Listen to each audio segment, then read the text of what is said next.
Technology. So this is kind of fun. I guess this is show and tell. Justin brought a prop with him today. Yes, I did. That I don't even know if we can call it a prop. No. It's because it's a highly engineered Engine. It's an engine. It's for those of you But listening. not from Honda or Mitsubishi. Just want to throw that out there. This one actually cost more. Yeah. And is much rarer. And for those of you listening, I'm not even going to describe it. You guys can go to hell. No, Yeah. I'm just kidding. Justin, why don't you tell us what we're looking at here? So what we were looking at is actually a rocket engine. This is for satellites that are up in space. Amazingly, I know. It's surprising, like, cell phones and stuff. This guy's powers them. What this is actually is a thrust engine. And what it does is it actually helps the satellite, move around. Like if it's getting too close to the stratosphere or whatnot, it just pushes it back a little bit, helps recalculate it. This one that we actually see is part of my dad's retirement gift that he was given. Now, granted, I know I made the joke earlier about my dad being a jerk and all that. Well, let me bury that really quick. No, he is a smart, wonderful, loving man. And I mean that with all due respect. And to tack on to that, this is first and foremost a comedy. Yes. So while you may not appreciate the jokes, maybe that's because you're a jerk. No, Like my father. So what love you, we're Dad. looking at here is about maybe 16, 18 inches wide. Give or take, yeah. And then and it's very compact. yes. It's remarkably heavy. Yes. And it's engineered. I mean, looking at it, it is. I'll probably do some B-roll. Yeah, that'd so be that great. we can so we can that look at the- it up here exactly, so the and viewers up can here get in to front take of a look us. at this. And the reason I say that too is just because, I mean, as I said, going to school for diesel mechanics, and from that perspective, I mean, this is just a remarkable piece of machinery. And this was built circa 19, like in the mid 70s. Which means it was designed probably in the early 60s. Yeah. And it's so small, and it has to endure The vacuum of space. the vacuum of space, the freeze of space, Yeah. space debris, and that's why. I mean, how much of this? What is this? Titanium? I don't even know what it is. want to assume that it is titanium, and even I know it's hard for you guys to see this, but look at the weld here. Look how amazing that weld is, and I know if you guys are any welders out there, even you would be like, wow, the beading on that is amazing, which I know seems kind of, but yes, it's one of those things. Yeah, the tolerances for space gear Yeah. is, it has to be perfect. Oh, absolutely. Before 9/11 happened, my dad actually took me to one of the test facilities that he worked at. And those vacuum chambers simulate roughly, about 465,000 feet in the air. As close to the stratosphere as possible.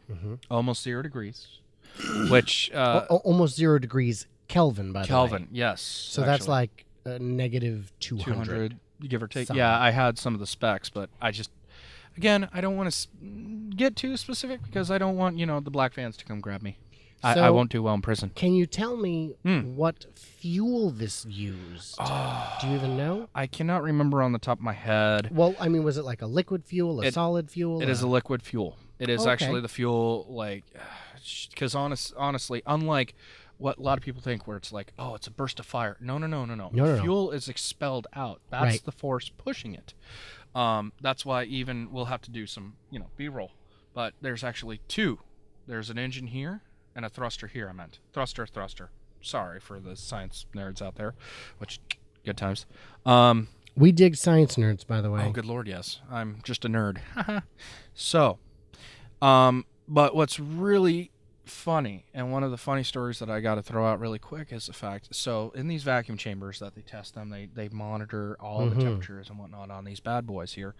One of the technicians who has a master's degree is technically a scientist. I mean, that's smart.